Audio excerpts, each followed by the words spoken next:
Many of the salespeople with whom I've been working with in the past month are trying to sell something to a multinational company.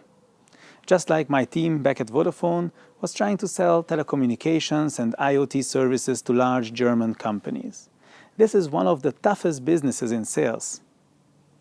So the most important secret in this area is something that salespeople think they know, but in my experience this knowledge is rather intuitive and not really practical that you can use and plan and build a strategy on.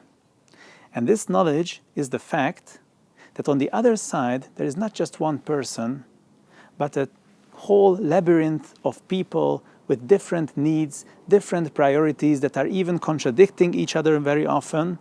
And all these people have various personality types, some more person-oriented, some more performance-oriented. So it's a really tough thing to get through this and come to finally a decision.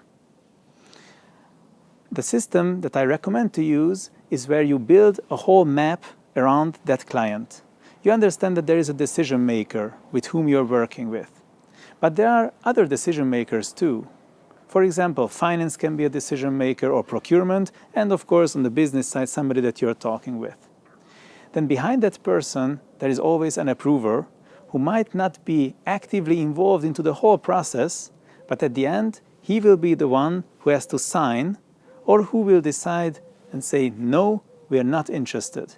And you have wasted all the time and energy on the decision makers, but then have ignored the person who will make the final decision.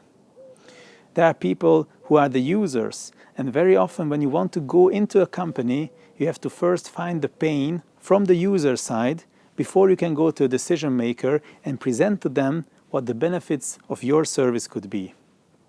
Let's just take an example.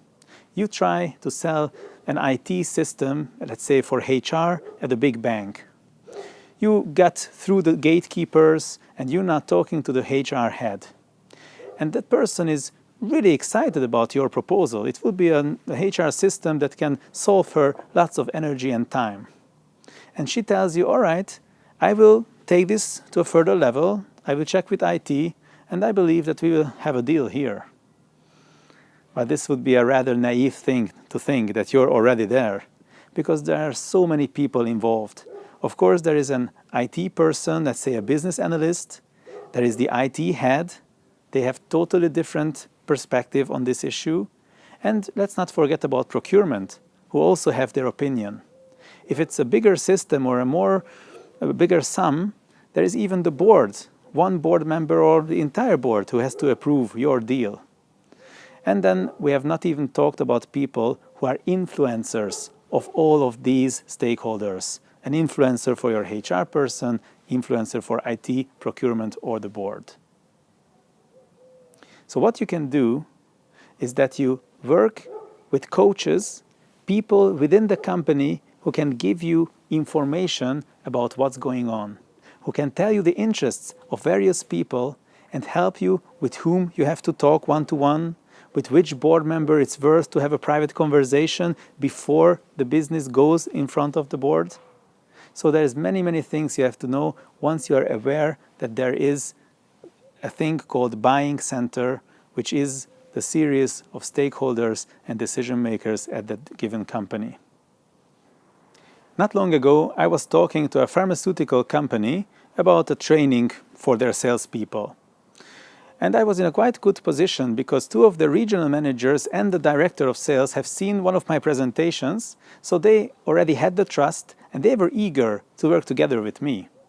So when I finally set up a meeting and talked to them, what was in my head, seeing that they are very open and would like to implement the program, was only one thing: to understand the company's buying center. And it was very important because besides the three people that were in the room, there was the boss of the director of sales who had the money. It was somebody who had to approve. Then there was another person who is an internal trainer already developing the sales team, and that person's boss. Of course, then there is HR, who are responsible for development programs. They will also have a word in this topic. Not to mention procurement, who have to approve any new company working for that pharmaceutical company. So if you just think at this map, and to build a strategy with whom to talk, how to move the business to a next level, it is something very complex that you have to learn. You have to consider personality types, and you have to build a strategy how to do that. So using all this knowledge and starting to get into a new company, making the first contact through LinkedIn, these are the topics that have to be dealt with, that have to be learned, and this is something we will deal with at my open training. See you there.